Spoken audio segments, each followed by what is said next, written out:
ఒక వ్యక్తి తన చివరి శ్వాసలను లెక్కిస్తున్నప్పుడు, అంటే ఒక వ్యక్తి చనిపోతున్నప్పుడు అతని విషయాలను చూస్తాడు మరియు వింటాడు.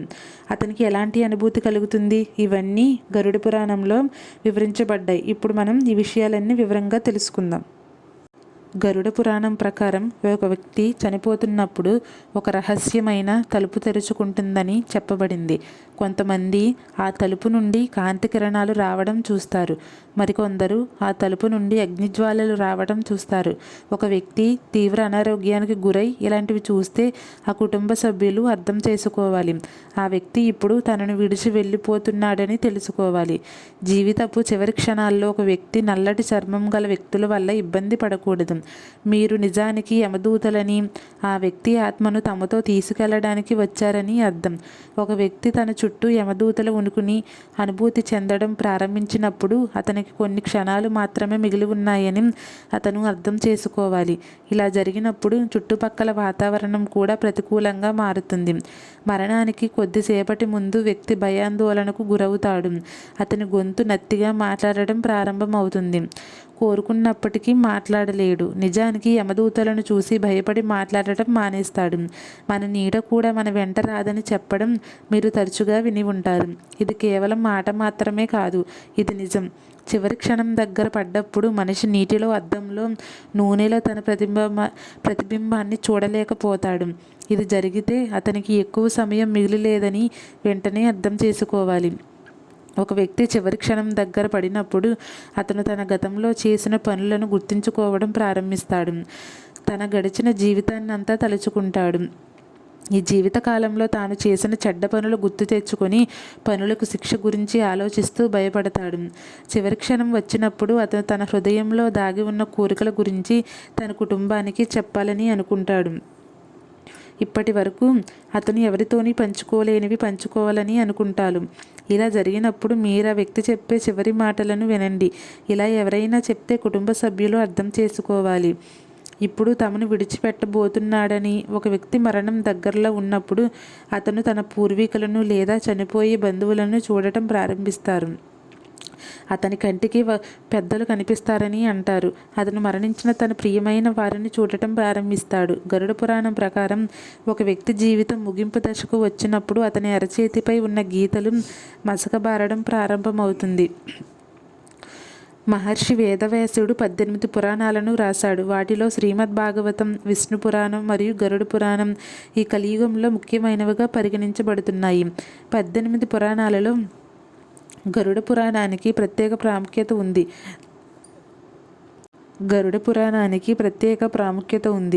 గరుడ పురాణం హిందూ మతంలోని 18 మహాపురాణాలలో ఒకటి.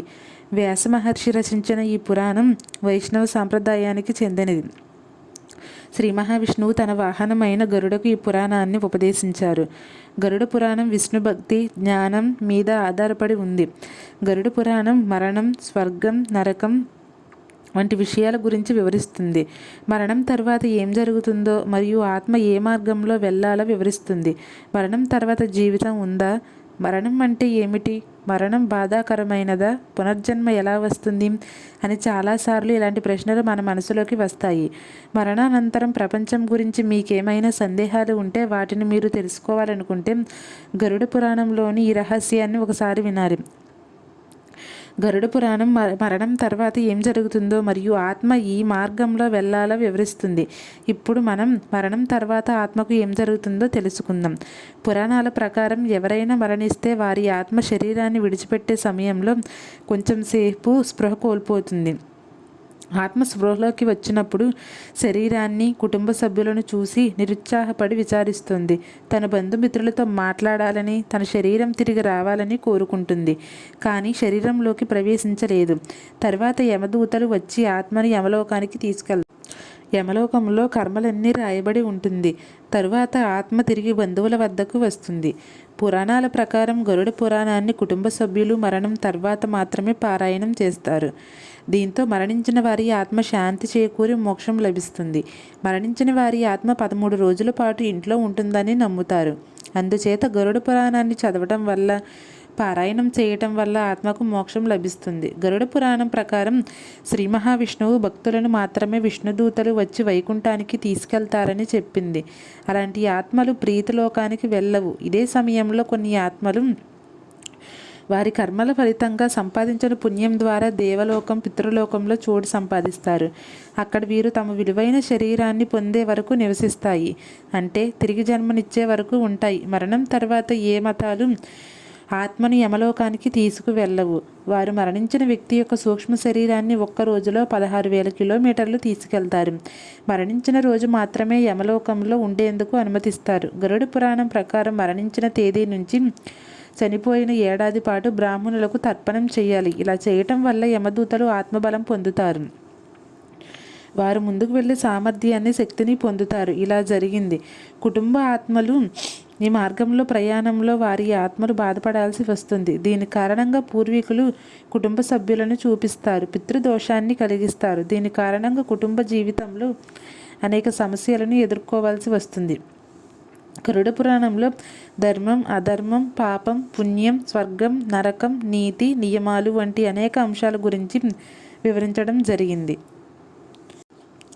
తన చివరి శ్వాస తీసుకున్న తరువాత తన ఒంట్లో నుండి అయోమయ స్థితిలో ఉన్న ఆత్మ నిదానంగా లేచి కూర్చుంటుంది.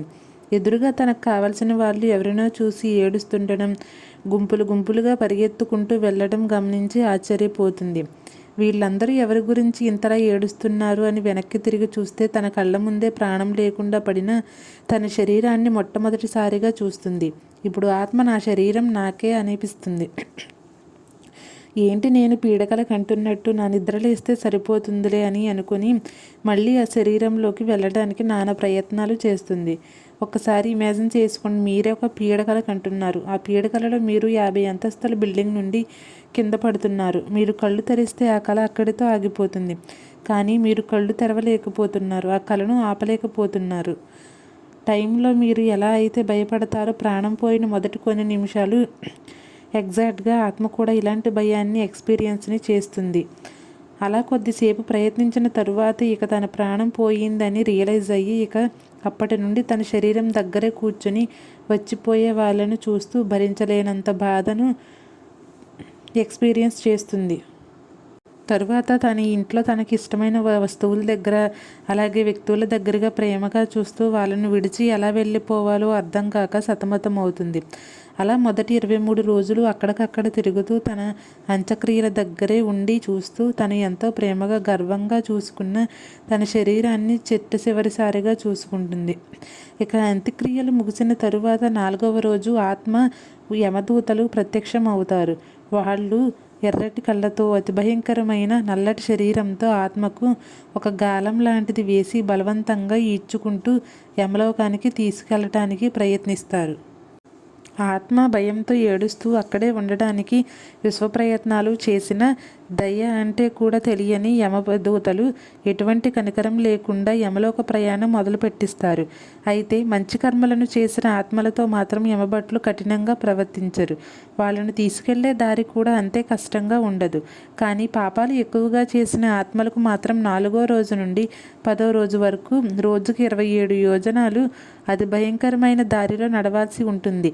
ఆ దారిలో ముళ్ళు జారుతున్న ఇసుక, పదునైన గులకరాలలో నాచుపట్టిన నేల, ఇనప సోతులు, నిప్పులు పరిచిన నేల వంటి ఎన్నో ప్రదేశాలను దాటుకొని రావాల్సి ఉంటుంది. అలా 10వ రోజు పూర్తయ్యేసరికి 189 యోజనాల దూరాన్ని పూర్తి చేసుకుంటుంది. అయితే 4వ రోజు నుండి 10వ రోజు వరకు కూడా ఈ ఆత్మకు ఆకలి, దాహం అనే రిక్వైర్మెంట్స్ ఉంటాయి. అందుకే గరుడ పురాణంలో వీలైతే ప్రతిరోజు లేదా 2 రోజులకు ఒక్కసారి చనిపోయిన వ్యక్తి సమాధి దగ్గర కానీ, అది కుదరకపోతే వాళ్ళు చనిపోయిన ఇంట్లో కానీ ఖచ్చితంగా పిండం పెట్టాలి. పెట్టకపోతే ఆ రోజున భయంకరమైన ప్రయాణం చేయడానికి అవసరమయ్యే శక్తి లేక చిత్రహింసలు అనుభవిస్తూనే ప్రయాణం కొనసాగిస్తుంది. ఇక 11వ రోజు ఆత్మ అతి భయంకరమైన వైతరణి నదిని చేరుకుంటుంది. అక్కడ ఆత్మకు ప్రేత శరీరం దక్కాలంటే ఇక్కడ మనం 11వ రోజు ఖచ్చితంగా పిండ ప్రదానం చేయాలి. ఒకవేళ పిండ ప్రదానం చేయకపోతే లోకానికి వెళ్ళలేక భూమి మీద ఇరుక్కుపోయి ప్రేతాత్మగా మారి తన ఇంటి చుట్టూ తనను దహనం చేసిన స్థలం చుట్టూ తిరుగుతూ తనకు ఎవరో ఒకరు పిండం పెట్టకపోతారా అని ఎదురు చూస్తూ చిత్రహింసలు అనుభవిస్తుంది. అయితే 11వ రోజు పిండ ప్రదానం జరిగిన ఆత్మలు మాత్రం ప్రేత శరీరంలోకి మారి వైతర్ని నదిని దాటడం మొదలు పెడతాయి. చీము, నెత్తురుతో, ఎముకలతో, మాంసముతం అతి భయంకరంగా ఉండే ఆ నదిని దాటడం చేసిన ఆత్మలకు బాగానే ఉంటుంది. కానీ చెడు కర్మలు చేసిన ఆత్మలకు మాత్రం అత్యంత భయంకరంగా ఉంటుంది. నిజ జీవితంలో ఎక్కువ పాపాలు చేసిన ఆత్మలు ఈ నదిని దాటలేక యమలోకానికి వెళ్ళలేక ఇక్కడే చిత్రహింసలు పడుతూ ఉండిపోతాయి. ఇక వైతర్ని నదిని దాటిన అదే 11వ రోజు ఆత్మను యమధర్మరాజు సభలో ప్రవేశపెడతారు. అప్పుడే చిత్రగుప్తుడు జననానికి మరణానికి మధ్య ఆత్మ చేసిన పాపపుణ్యాలను యమధర్మరాజుకు వివరిస్తాడు. దాన్ని బట్టే యమధర్మరాజు ఆ ఆత్మ నరకానికి వెళ్ళాలా స్వర్గానికి వెళ్ళాలా నిర్ణయిస్తాడు. ఒకవేళ స్వర్గానికి పంపాలని నిర్ణయిస్తే ఆత్మ తీసుకెళ్లడానికి స్వయంగా దేవదూతలే ఆకాశరథంలో వచ్చి ఘనస్వాగతం పలుకుతూ వాళ్ళు భూమి మీద చేసిన మంచి పనులకు అక్కడ సుఖపడే అవకాశాన్ని కల్పిస్తారు. కానీ నరకానికి పంపాలని నిర్ణయిస్తే మాత్రం వాళ్లను ప్రేత శరీరం నుండి యాతన శరీరంలోకి పంపిస్తారు. నిజానికి స్పర్శ, నొప్పి అనే సెన్సార్స్ ఉండటం వల్ల దీన్ని అగ్నిలోకి వేస్తే నొప్పి తెలుస్తుంది, కానీ భస్మం మాత్రం అవ్వదు. అలా యాతన శరీరంలో నరకంలోని రకరకాల శిక్షలను అనుభవిస్తూ ఎప్పుడెప్పుడు తన శిక్షాకాలం పూర్తవుతుందా అని నొప్పితో నెలల పాటు సంవత్సరాల పాటు ఎదురు చూస్తూ ఉంటుంది. ఎలాంటి తప్పులకు ఎలాంటి శిక్షలు వేస్తారని గరుడ పురాణంలో రాసిందో నేను మీకు చెప్తాను. ఎవరైతే కుటుంబ సభ్యులు కర్మలను పిండ ప్రదానాలను సరైన విధానంగా చేస్తారో ఆ ఆత్మలకు మాత్రం పితృలోకాల అనుమతి లభిస్తుంది. పితృలోకంలో స్వర్గం లాంటి భోగాలు ఉండవు, నరకం లాంటి బాధలు ఉండవు. కానీ ప్రశాంతంగా ఒకే చోట ఉంటూ ఆత్మ పునర్జన్మ కోసం వెయిట్ చేస్తూ ఉంటుంది. అయితే పితృలోకంలో ఉన్న నీ వాళ్ళు భూమి మీద ఉన్న కుటుంబ సభ్యులు ప్రతి నెలా వాళ్ళు చనిపోయిన డేట్లో పెట్టే పిండ ప్రదానాలు, తర్పణాలు ఈ ఆత్మకు ఆహారం అవుతాయి. ఒకవేళ వాళ్ళు చెయ్యకపోతే పితృలోకంలో కూడా ఆత్మకు శాంతి ఉండదు.